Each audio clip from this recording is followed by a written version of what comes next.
ये कहानी है दो मेंढकों की, जिसमें एक पतला था और दूसरा मोटा। दोनों जंगल के एक छोटे से तालाब में साथ रहा करते थे। बचपन के दोस्त थे दोनों, साथ में ही खेलते कूदते बड़े हुए थे। वे दोनों दिन भर तालाब में कूदते उछलते गप्पे मारते और मस्ती किया करते थे। उन दोनों को ही तालाब के आसपास के इलाकों की नई नई जगहों में जाकर घूमना अच्छा लगता था। एक दिन ऐसे ही साथ घूमते हुए दोनों जंगल से बाहर खेत में पहुंच गए। वहाँ उन्होंने देखा कि एक ग्वाला अपनी गाय से दूध निकाल रहा था। उन्होंने कभी भी किसी को ऐसे दूध निकालते हुए नहीं देखा था। ग्वाले ने दूध निकालकर एक बाल्टी में भरकर रख दिया। वे दोनों उस दूध को देखकर बड़े आश्चर्य में थे, क्योंकि उन्होंने आज से पहले ये कभी नहीं देखा था। उन्होंने तो जंगल में केवल तालाब का गंदा पानी ही देखा था। कुछ देर सोचने के बाद उन दोनों ने निश्चय किया कि इस सफ़ेद पानी में तैरने का मज़ा ही कुछ और होगा।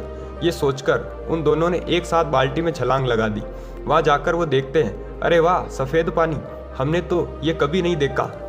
ये क्या चीज़ होती है। दोनों को मज़े करने तो पसंद थे ही। वे दोनों वहीं मस्ती करने लग जाते हैं। वे तैर रहे होते हैं, कभी वे गोता मार रहे होते हैं, कभी निकल रहे होते हैं। खूब उछल कूद करने के बाद, पूरे मज़े करने के बाद, वो जो मोटा वाला मेंढक होता है वो कहता है, चल यार, अब घर जाने का समय हो गया, जंगल वापस चलते हैं। वे पतला मेंढक भी कहता है, हाँ यार, चल वापस चलते हैं। वे दोनों बाल्टी से बाहर छलांग लगाने की कोशिश करते हैं, पर वे बाल्टी बहुत ही बड़ी होती है। वे छलांग लगा नहीं पाते। वे दोनों बाल्टी के किनारे जाकर बाल्टी की दीवारों से छलांग लगाने की कोशिश करते हैं, पर वे देखते हैं कि वह बहुत ज़्यादा फिसलन है। वे जब भी कूदने की कोशिश करते हैं, उनके पैर फिसल जाते हैं। उन्होंने लगातार कई बार प्रयास किया, कभी बाल्टी के बीच तो कभी बाल्टी के किनारे, उनकी दीवारों के सहारे कूदने की कोशिश की, लेकिन दूध की चिकनाहट और उसकी फिसलन की वजह से वे बाल्टी से बाहर नहीं निकल पा रहे थे।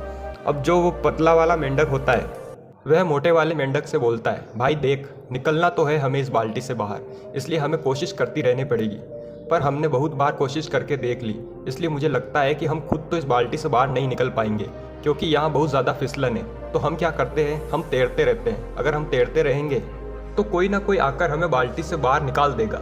मोटा मेंढक उस पतले मेंढक की बात मान लेता है और दोनों तैरते रहते हैं। 1 घंटा, 2 घंटे, 3 घंटे हो गए, वो तैरते रहते हैं। कोई आकर उन्हें बाल्टी से बाहर नहीं निकालता।